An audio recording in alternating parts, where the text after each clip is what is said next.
Welcome to UGC ePathshala Postgraduate Learning in Food Science. I am Dr. Maria Margaret Joseph, Associate Professor, Department of Home Science, Women's Christian College. In this module, we are going to study all about the objective evaluation of food quality.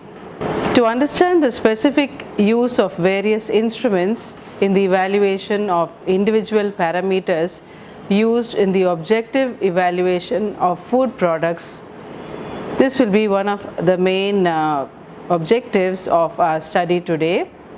Another major objective would be to study the methods which are going to be employed for evaluating food quality that depend on some other measure other than the human senses that are often called objective methods of evaluation.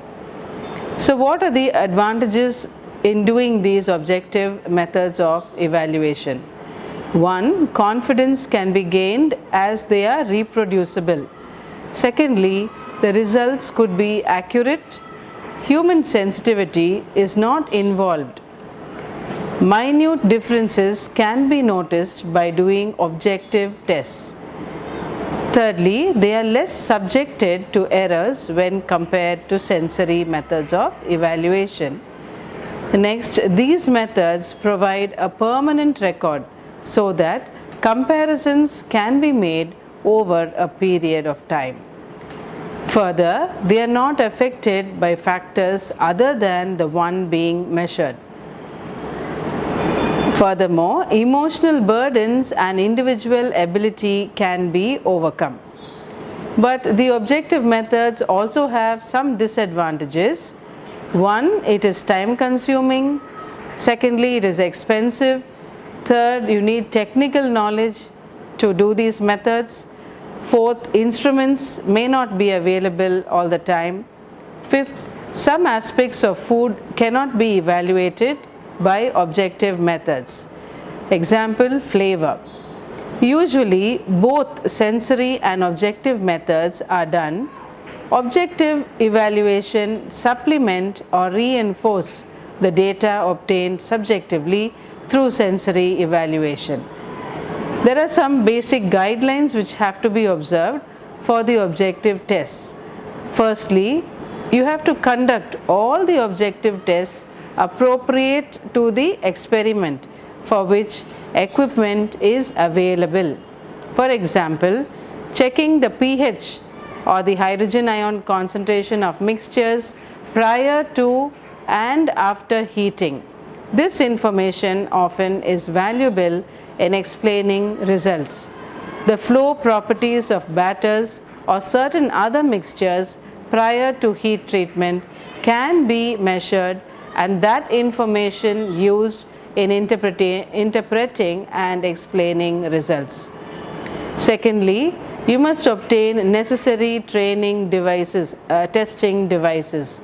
In the preliminary testing phase of an experiment, you have to analyze all the steps in the preparation of the product and study the final product to determine whether there are specific characteristics that might be tested objectively, if additional testing equipment could be procured or developed, or it could be developed for the experiment. Thirdly, one should be meticulous about maintenance of objective equipment. Before using any equipment, the good researcher will check to be certain the machine is operating correctly in all aspects. Fourthly, carefully define the samples to be used for objective testing. A template of the item being tested often is an essential tool in obtaining comparable samples for objective tests. The dimensions of pastry or cookie samples being tested for tenderness on the shortometer must be identical. To obtain the sample, the thickness of the mixture prior to baking must be controlled precisely. Next, you have to establish the operating conditions for objective testing. For example, the temperature of a starch paste being utilized for a line spread test must be specific and controlled so that the effect of temperature on viscosity of starch paste is not an uncontrolled variable in the measurement. Samples to be controlled in size, storage and temperature. Each experiment needs to be designated to eliminate uncontrolled variable in objective testing. The tests used for objective evaluation include chemical methods. These chemicals are estimated in foods for food spoilage like peroxides and fats, adulterants in food, for example, presence of starch in milk, methanol yellow in turmeric powder, and loss of nutrients during cooking can be estimated. Furthermore, physicochemical methods, which include measurement of hydrogen ion concentration, can be found by the use of pH meter. It utilizes a glass indicating electrode and a reference electrode to complete the electrical circuit. Next, digital salt meter. This refractometer has electrodes built in the measurement unit and it indicates the salinity percentage in digits in 3 seconds with 1 ml sample dripped on it. Digital salt meter. Also, the sugar concentration can be found using a refractometer. It is used to determine the concentration of the sugar solution. Light is refracted as it passes through the sugar solution, with the specific values being calibrated in degrees, Brix, an indication of the percent of sucrose in the solution. The Brix or Bolling hydrometer gives directly the percentage of sugar by weight in the syrup. It is always necessary to make a temperature correction since the hydrometers are usually calibrated at 20 degrees centigrade. Each instrument should be used by canners usually covers a range of only 10 Brix or 50 to 60 Brix respectively and are graduated to 1/10 divisions. Brix is defined as a percent sucrose measured by the Brix hydrometer. Products used at different Brix measurement range in percentage. Main samples to be measured in Brix range from 0 to 32 units. Fruit juice, soft drinks, lactic drinks. Depending on each food, we are going to analyze whether it's a ketchup or a sauce or honey or condensed milk. The unit of Brix would vary. But this is the basic unit to measure the sweetness in all these products. Since continued use of hydrometers in hot syrup affects their accuracy, they should be checked frequently by more accurate instruments. Next, you have the polariscope, which is used for quantitative analysis of sugar. We have the butyrometer. It is an instrument consisting of a calibrated glass tube for measuring the butter content of milk. The milk is mixed with a certain volume of ether which dissolves the butter. Then an equal volume of alcohol is added. The butter floats on the surface in the form of an oily layer and its thickness measured by the graduation of the tube clearly shows the proportion of butter. Next, we come to microscopic examination. Some properties of foods depend on their structure and valuable information can be obtained by microscopic examination. Some examples are given below.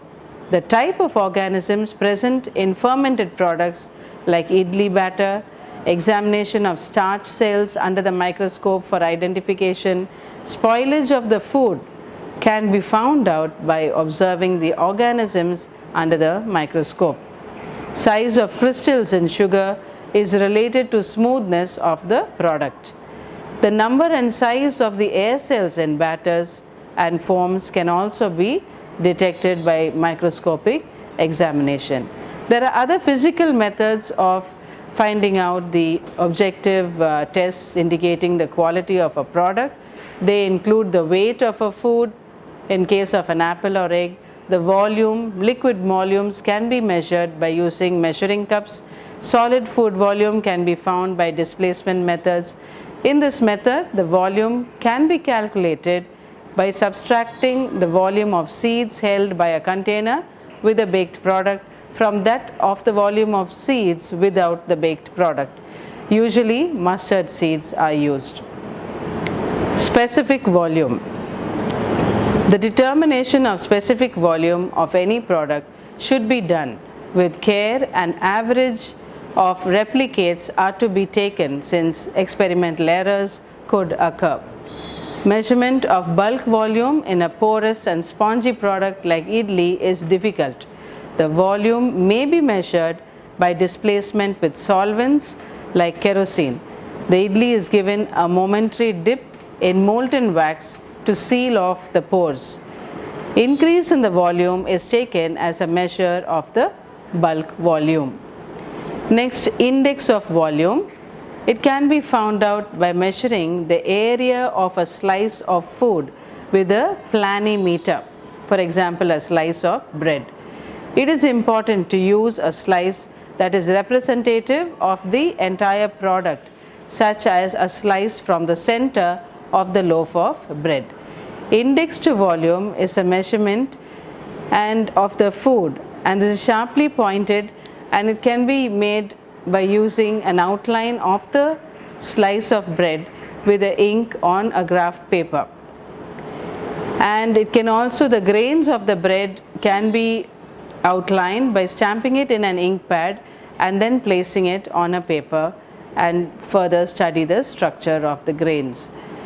Specific gravity is a measure of the relative density of a substance in relation to that of water.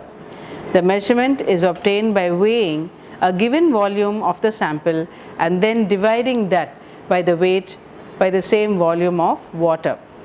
This technique is used for comparing the lightness of products physically unsuited to the volume measurements. Example, egg with foams, egg white foams. Potatoes with low specific gravity have cooking characteristics different from those of potatoes with comparatively higher specific gravity. Next, we come to the factor on moisture. Press fluids. Initial weight of the sample is noted, and then appropriate pressure is given and the sample is weighed again. The difference between the two represents the amount of juice contained in the original sample. Example, juiciness of meats, poultry and fish. Drying. The weight of the original sample is determined and then the food is dried until the weight remains constant.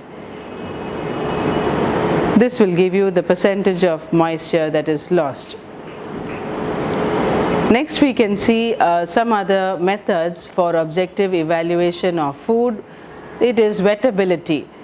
Baked products can be tested for moisture level by conducting a test for wettability. For this test, the sample is weighed before being placed for 5 seconds in a dish of water. Immediately at the end of the lapse time, the sample is removed from the water and weighed again to determine the weight gain. High moisture retention is synonymous with good wettability, a sign that a cake probably will be considered to be appropriately moist when judged subjectively. Cell structure. The cell structure of baked products is important characteristic to measure the uniformity, size and thickness of cell walls. Photocopies of cross-sectional slices give this valuable information. This technique gives third dimensional view to the cells on the cut surface of the sample and give the actual size clearly. The size of the grain. It can be found out using photography or ink prints with stamp pad or sand retention. Example, idli.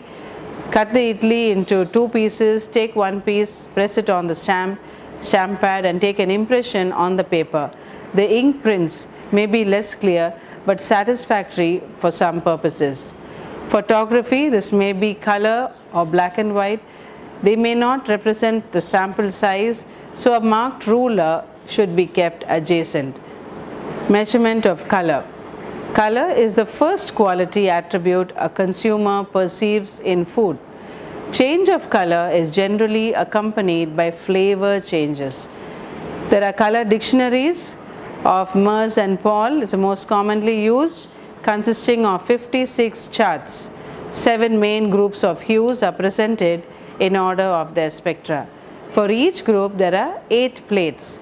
In place of color dictionary, color reproduced on secondary standards such as painted test panels or rings, discs or plastic models can also be used.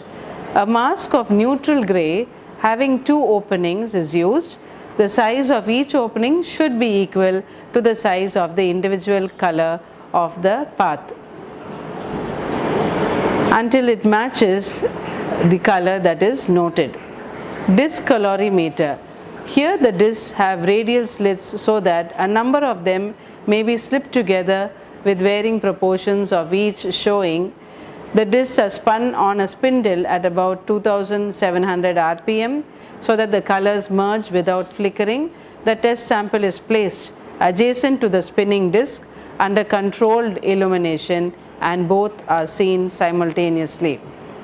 Colored chips. It's a simple method to match the color of the food with a color chip or a color glass chart or color tiles. This method is not very satisfactory as it is difficult to match the food with one small block of color, and the data are difficult to tabulate and analyze also. Spectrophotometer is a visual matching of colors, is subject to shortcomings of human observers. This can be overcome since humanly you can have some error. You can use a spectrophotometer to overcome this human error, and the light will be differently absorbed depending on the color of the liquid and the intensity of the color. 2 liquids of exactly the same color and intensity will transmit equal fractions of light directed through them. If one of the liquid is a juice and the other is a juice diluted with water, the later sample will transmit a greater fraction of incoming light, and this will cause a proportionately greater deflection of the needle. Such an instrument can also use to measure clarity, cloudiness of a liquid depending on the amount of light the liquid is allows to pass through the liquid. Now there are different instruments which are used to measure the texture of a product and to measure liquids, semi-solids. Rheology is a term. It is defined as a science of deformation and flow of matter. It has 3 aspects: elasticity, viscous flow and plastic flow. The science of rheology deals with the measurement of various mechanical properties of food, and these it's important for 2 reasons. It determines the flow of properties of liquid foods to ascertain the mechanical behavior of solid foods when consumed and during processing. Instruments used to detect the for liquids and semi-solids include the resistance or internal friction to the flow of liquids, normally known as viscosity. Viscosity or consistency is an important factor influencing the quality of a large number of food products like cream style corn, salad creams, jams, mayonnaise, fruit pulp, where the acceptability largely depends on their having proper consistency or viscosity. You can't have a very watery jam or very thick fruit pulp. Measurement of this factor of the raw material or the product at various stages of manufacture serves as an aid in checking or predicting the final product consistency. Further, such quality control measures also serve as indicators in calculating the amount of an ingredient, for example, amount of thickening agent or starch that is used, that should be added to a particular food product. Duration and amount of heat applied in a process may also be suitably regulated to some extent by viscosity measurement, as heat penetration and consistency are closely interrelated. Another parameter we can see is the percent sag.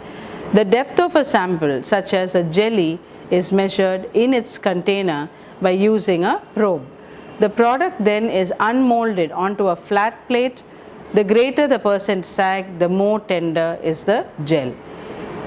The depth of a container also influences this property.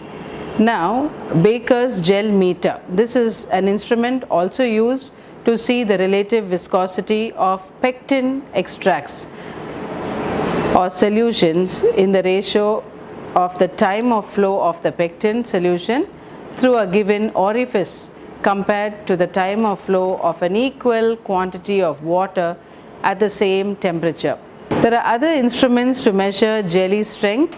They are divided into two broad groups, and the method under the first group measure the breaking strength of jellies when they rupture after exceeding the elastic limits, while those of the second group measure the jelly strength by taking into account the deformation of jellies within the elastic limits.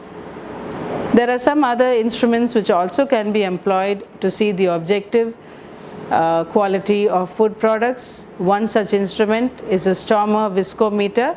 It is used to measure the viscosity or consistency of certain food products and to give an index of the resistance of the sample to flow. The number of seconds required for the rotor to make 100 revolutions has been used to measure the consistency of some food samples. The Brookfield synchrolactic viscometer is based on measurement or resistance to rotation of a spindle immersed in the test material. This can be successfully used in measuring the consistency of custards, pie fillings, tomato products, cream style corn, mayonnaise, salad dressings, etc. The penetrometer is a commonly used product to measure tenderness of some foods. This device consists of a plunger equipped with a needle or a cone that is allowed to penetrate the sample by gravitational force for a selected period of time. The larger the reading, the longer the distance, the more tender is the product. Gels and many baked products are particularly well suited to tenderness measurement using the penetrometer. There is also another instrument called the Barbender farinograph. This is used to measure the plasticity of wheat dough for preparing bread products. It is designed to study the physical properties of the dough by recording the force required to turn the mixer plates through the dough. The force required increases as the solution develops during mixing and later decreases as the solution is slowly broken down by over mixing. So in this module, let's recap what we have dealt with. We have seen the importance of objective evaluation of food and also the different methods which can be employed for objectively evaluating a food and with their merits and demerits. So with this knowledge, successful evaluation of food can be carried out and the product as such can be improved. Thank you.